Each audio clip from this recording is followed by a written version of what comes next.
Salut à tous, c'est Sophie du blog coursdejaponais.com et je suis ravie de vous retrouver aujourd'hui pour une vidéo un petit peu spéciale puisqu'il s'agit d'une interview des Japan Trotteuses que vous allez découvrir dans un instant. Là en fait je suis en train de faire le montage de la vidéo et je voulais juste vous prévenir qu'il risque d'avoir parfois un petit décalage entre le son et l'image, tout simplement parce que l'un de mes enregistrements Skype n'a pas été au top et puis l'autre était complètement inutilisable. Donc voilà, j'ai fait au mieux. Comme les filles sont au Japon et que moi je suis en France, voilà, il y a un petit décalage, donc je m'en excuse par avance et puis je vous souhaite une très bonne vidéo. Salut! Salut les filles! Donc vous êtes les Japan Trotteuses, vous êtes deux anciennes élèves mes cours particuliers. Déjà, merci de m'accorder un petit peu de votre temps parce que là, vous sortez tout juste des cours après une journée à l'école à Osaka. Donc, oui, c'est ça. Et ben, pour ma communauté qui vous connaît peut-être pas encore très bien, est-ce que vous pourriez vous présenter?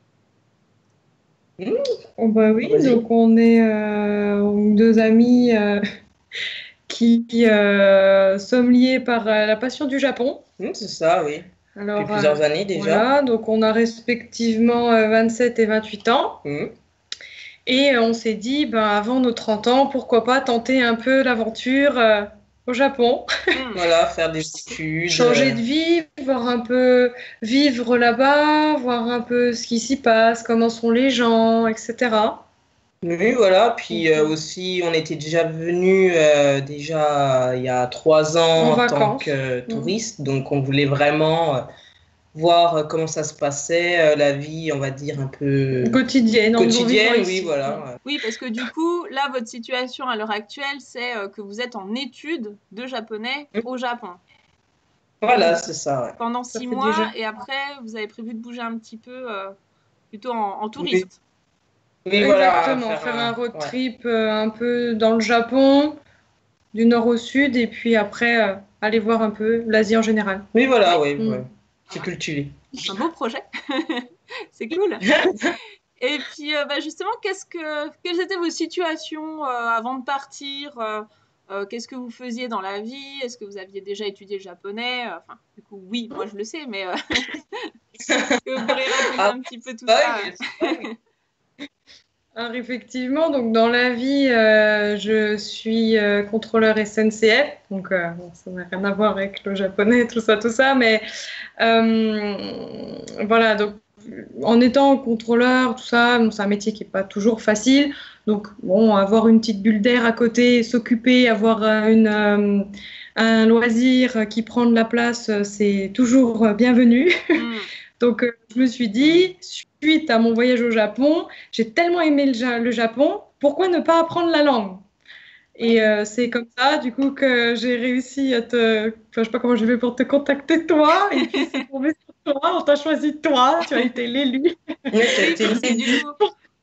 Si je me rappelle bien, tu m'avais dit que tu m'avais choisi parce que déjà, on est de la même région. On est toutes les trois de Franche-Comté.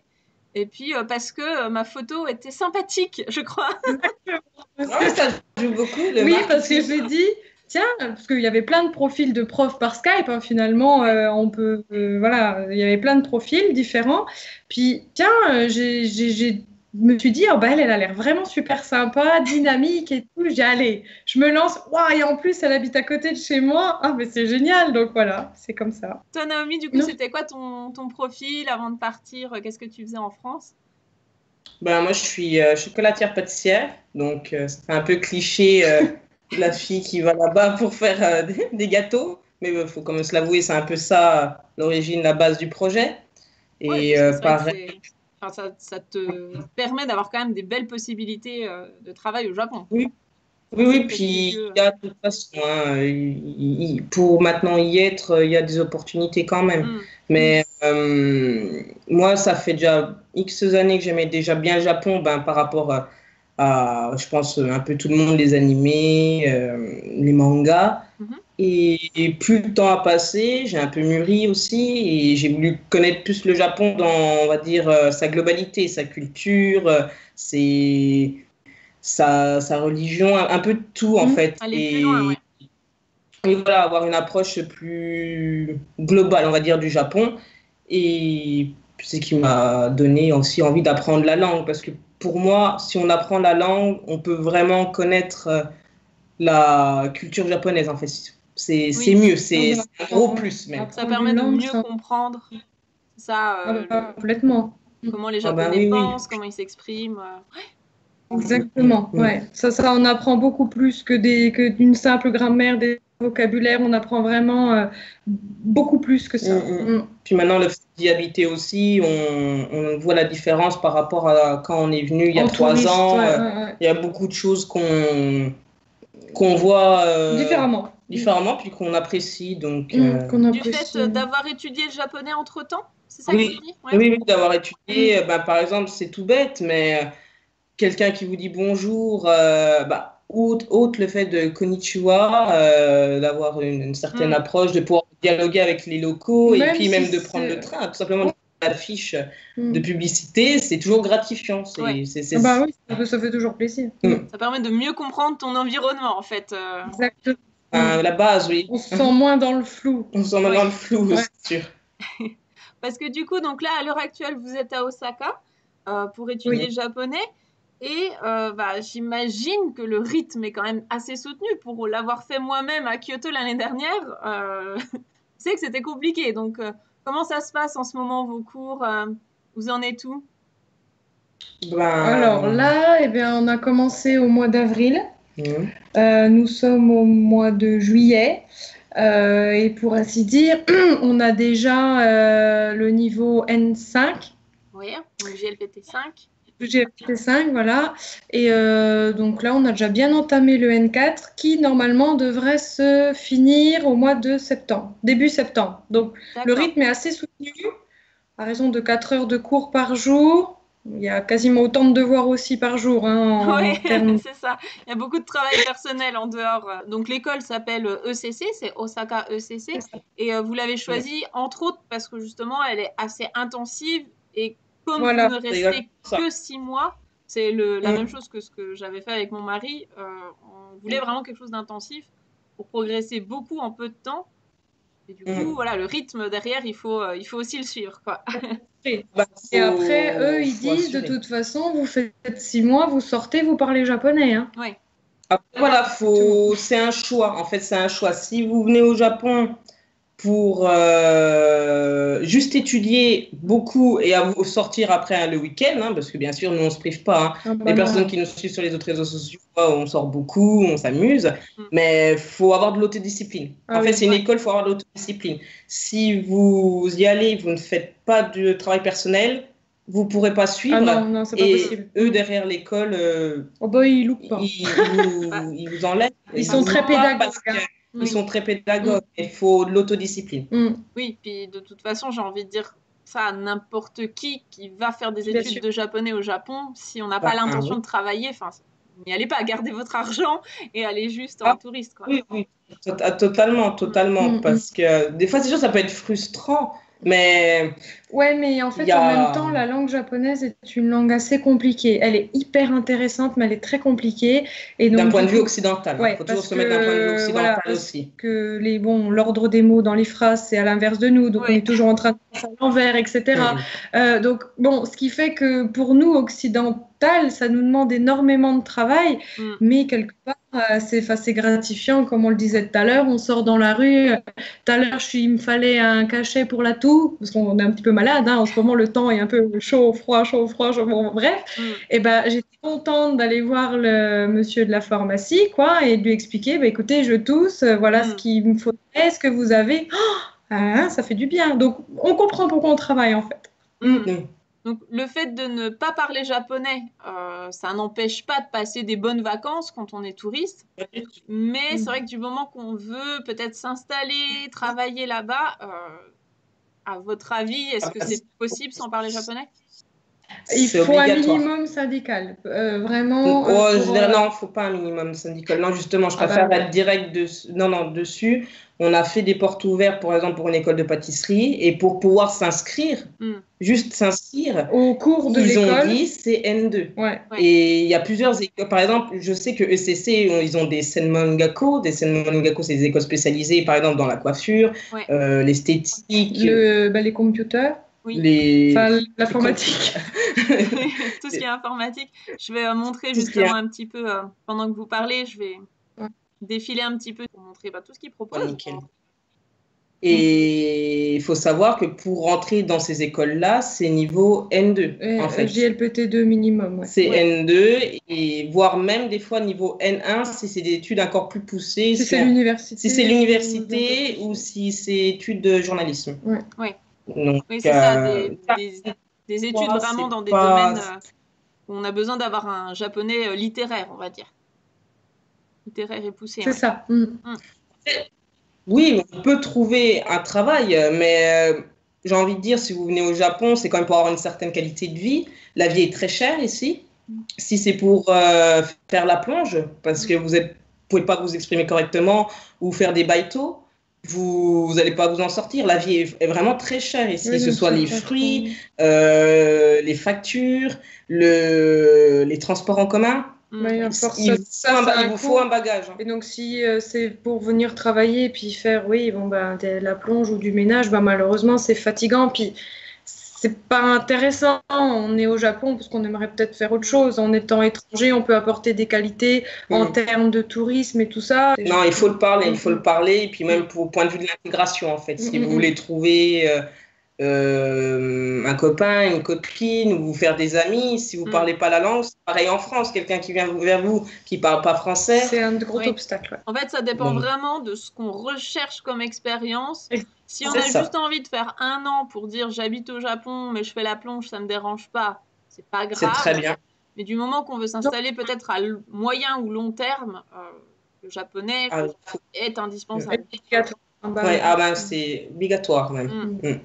Ok. Là, comme on est en juillet, vous êtes grosso modo à la moitié de votre séjour linguistique, des 6 mois. Vous avez déjà fait 3 mois. Est-ce que vous sentez déjà une différence dans votre japonais par rapport à quand vous êtes arrivé? Est-ce que vous progressez autant que vous l'auriez espéré? Après c'est compliqué de se juger soi-même. Non, mais parce que encore l'autre coup, on était, c'était ce week-end. Oui, c'était ce week-end. On est allé se promener un petit peu, puis on a pris plusieurs lignes de métro, tout ça. Et puis c'était un peu long. Alors je lève la tête, puis je commence à regarder les publicités qui étaient accrochées un peu partout, ou les messages attention aux portes ou machin. Puis je me suis dit mais oui, mais en fait, la Scangila, ça y est, en fait, je peux le lire. Celui-là, je peux pas. Mais comme je sais lire les 4 autres, finalement, j'ai compris la phrase. Ouais. Non, mais... Et du coup, ça a l'air de rien comme ça, mais franchement, waouh, ouais, quand même, quoi. Ouais, tu sens que tu as progressé, là, dans ce genre de cas de figure. Ouais, même au niveau grammatical, parce que même quand on écrit, mes idées arrivent beaucoup plus vite. Ouais. Franchement, il n'y a même pas photo. C'est beaucoup plus clair dans ma tête, ça se range bien, etc. Mais par contre, moi, ce qui me dérange encore beaucoup, c'est la communication.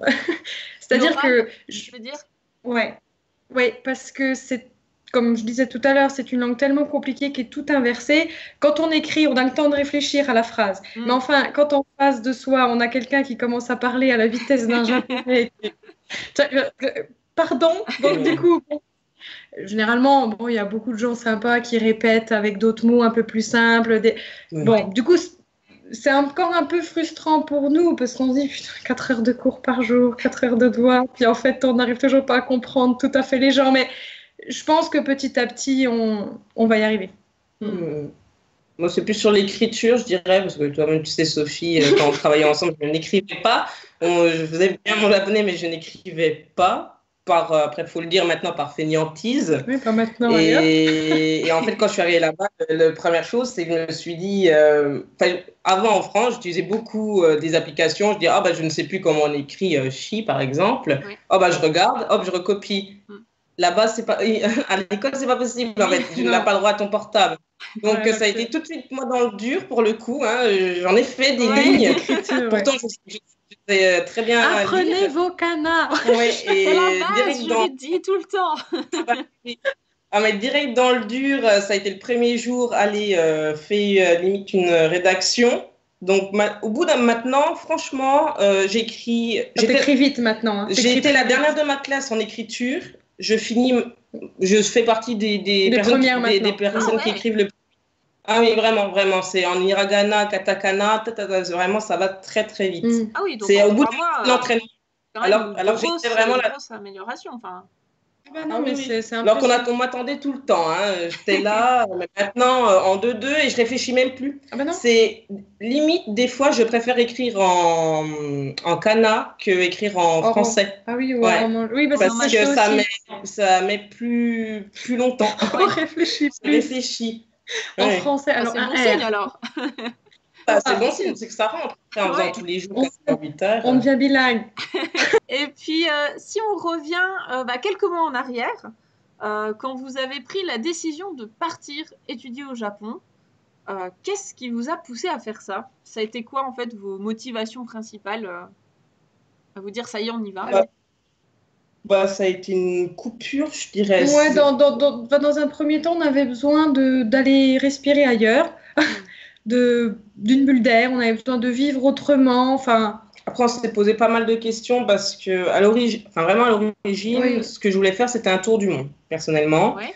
Et j'ai beaucoup réfléchi parce que, justement, à part mes études et l'envie d'apprendre le japonais, je voulais monter une pâtisserie ou travailler avec le Japon dans l'alimentaire ou autre. Donc, on s'est dit après, pourquoi pas utiliser le temps qu'on pourrait avoir pour apprendre le japonais. Joindre l'utile à l'agréable. Donc, aller faire un petit coup. Alors, le tour du monde, finalement, se résumera en tour d'Asie. Voilà. C'est déjà pas mal.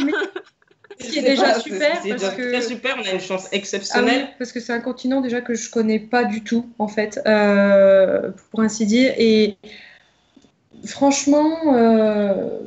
Non, oui, ça a été, c'était plus. On s'est posé bonnes questions, on apprend le japonais. Ça pourra et surtout aussi une chose, je le répète, si tu as des personnes qui ont pour projet de venir s'installer ici ou monter quelque chose, venir ici en tant que touriste, c'est super. Franchement, vraiment, venez. Venir habiter ici avant de créer quelque chose, il faut le faire impérativement. Parce que pour se rendre compte de la vie et pour se rendre compte aussi des difficultés administratives, parce que ça c'est pareil, le gros point noir qu'il y a eu en fait parce qu'avec notre petit niveau JLPT5, remplir des papiers d'immigration, si vous voulez, ça a été compliqué. L'administration française, mais à côté, Japon, c'est du lait à la fraise. Ouais, j'ai connu aussi à Kyoto, c'était pas mal. Ouais, voilà. Donc c'est très compliqué, les services sont pas du tout adaptés pour les étrangers, etc. Au-delà de ça, ils ont un service assez obsolète en fait, ils fonctionnent par fax. Le Japon, on se dit c'est très ils ont des robots et tout.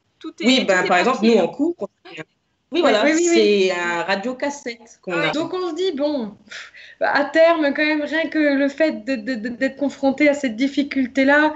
De toute façon, nous, la première difficulté pour monter quelque chose, c'est notre niveau de langue. Déjà. Si on n'a pas le niveau de langue N2, je dirais même limite N1, de toute façon, c'est pas la peine de faire quoi que ce soit. C'est pas possible. Parce que rien que pour les papiers administratifs, c'est incompréhensible. Et surtout, quand il y a de l'argent en jeu, on a plein de rêves, il y a la fougue, il faut, mais quand on parle de plusieurs milliers d'euros, que ça chiffre dans 100 000, 200 000, 300 000. C'est ça, pour ouvrir un commerce au Japon. Donc, vos motivations principales, c'était faire un break, comme ça, dans votre vie, prendre du temps pour vous, et puis éventuellement améliorer votre japonais dans un but peut-être de travail avec le Japon plus tard. En tout cas, de base, c'était ça. Oui. Et puis, justement, est-ce que vous avez rencontré des difficultés pour mettre en place ce projet-là, donc de partir en études au Japon? Est-ce qu'il y a des choses qui étaient difficiles ou des conseils que vous pourriez donner à quelqu'un qui veut faire la même chose? Oui, alors déjà, ce qui nous a complètement sauvé la vie, c'est quand même cours de japonais, hein, je veux dire, je dis pas ça. De produits. Non. Auto-placement de produits dans ma vidéo. Est-ce que ça a du sens? Je dis pas ça parce que c'est toi. Je dis ça parce que vraiment, mais vraiment, ça nous a aidés parce que en fait, oui, oui, il y a eu le destin parce qu'il faut savoir une chose. C'est qu'au début, on était passé parce que du coup, je sais pas si on peut le dire.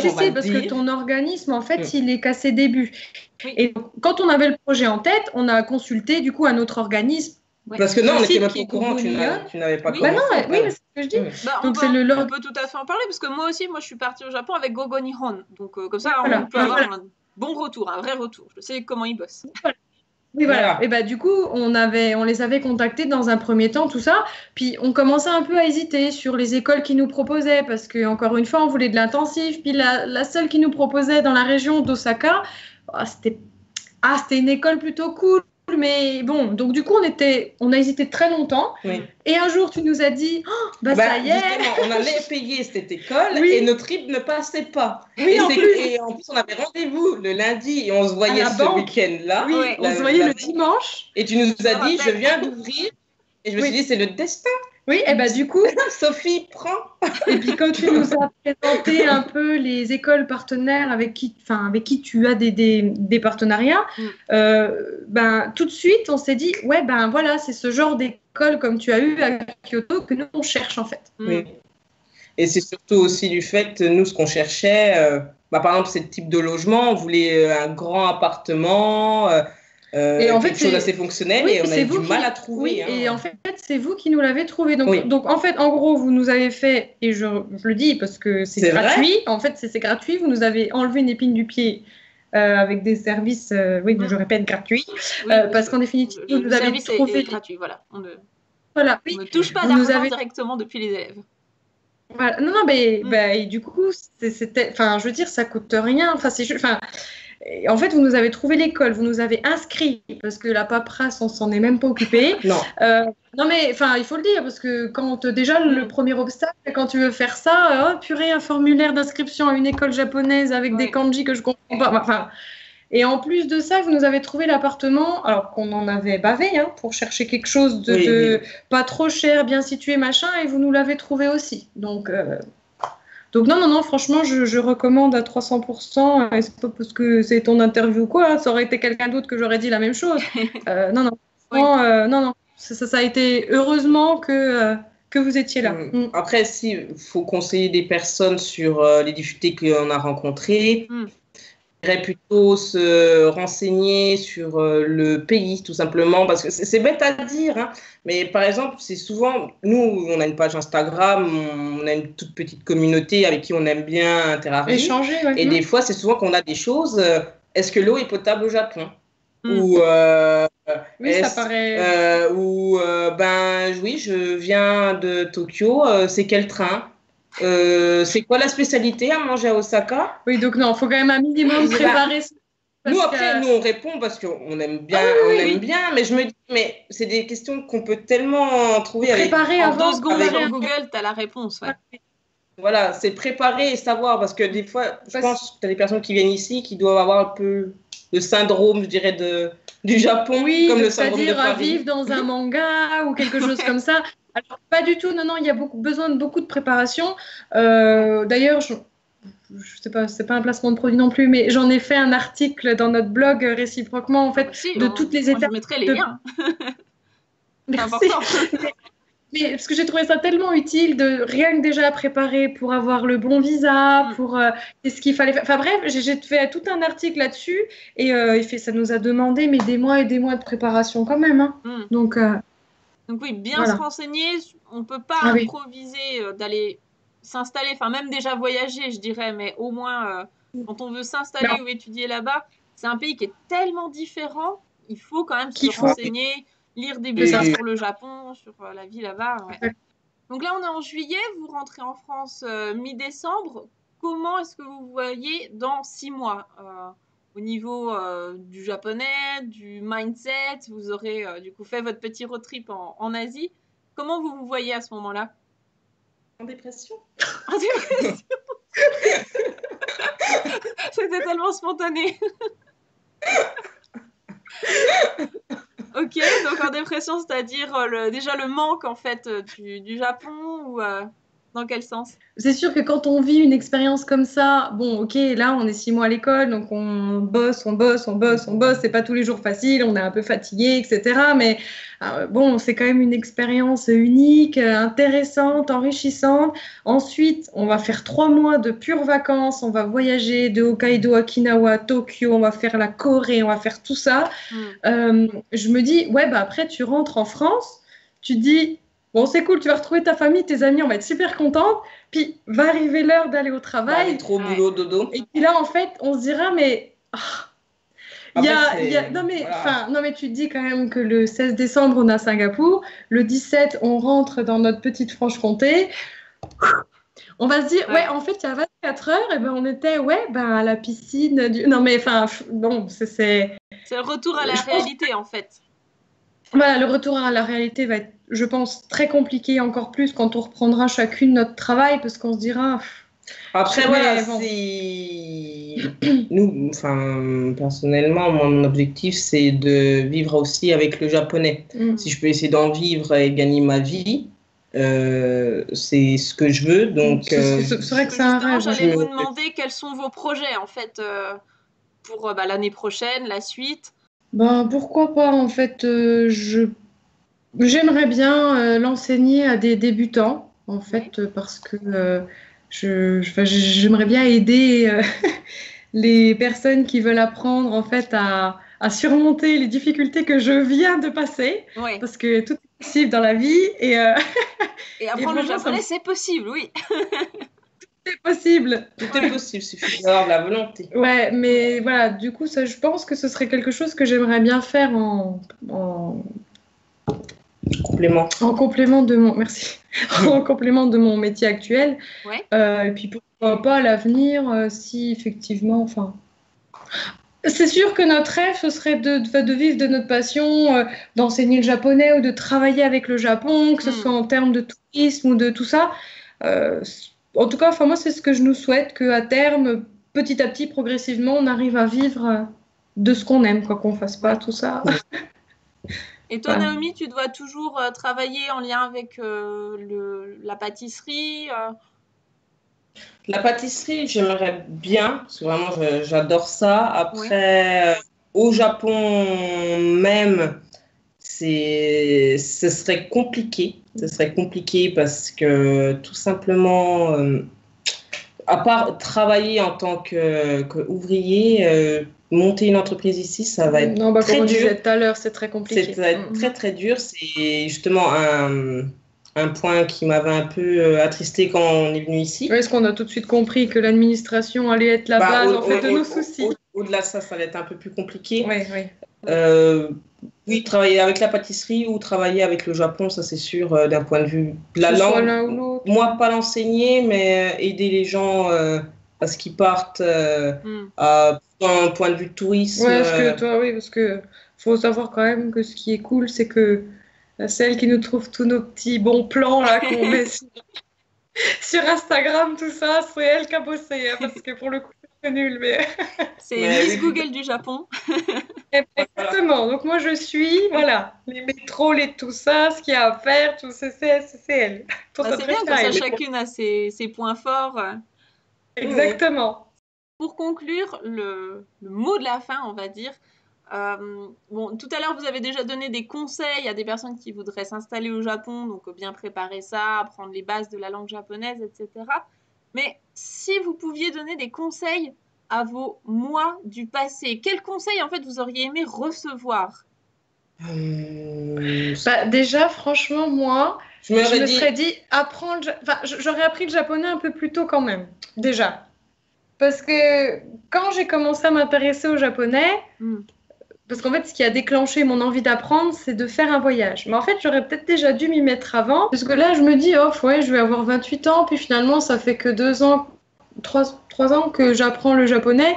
Je me dis, j'ai commencé un petit peu tard. Ce serait un peu mon petit regret quand même, je pense. Oui, d'avoir commencé plus tôt. Après, si je devais donner des conseils des conseils à moi d'avant, c'est une bonne question. Je dirais, apprends écris. Arrête d'écrire en romanji aussi. Ouais. Bon, bah super. Du coup, bah, je vous remercie pour ces Merci témoignages, pour cette interview.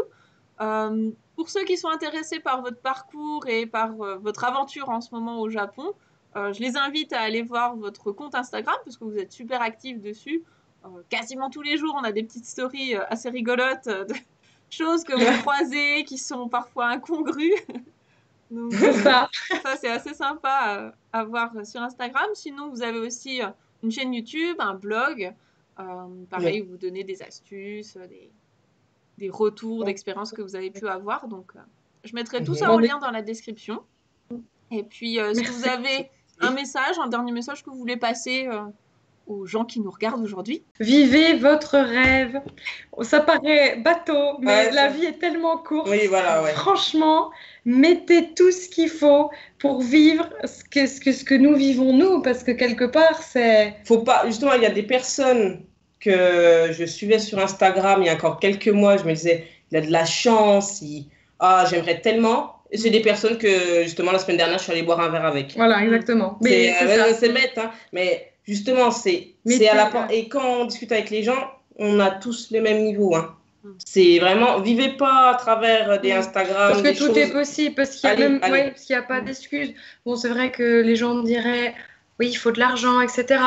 Oui, mais pas que. Enfin, je veux dire, c'est pas non plus hyper nécessaire. On peut toujours arriver à tout faire, franchement. Même avec un peu de budget, c'est possible, ouais. Bien sûr, donc faites-le, franchement, faites-le. Et accrochez-vous, de la volonté, autodiscipline. Surtout, je répète, autodiscipline. Oui. Et puis tout est possible. Sensei, d'accord. C'est la clé de tout pour progresser.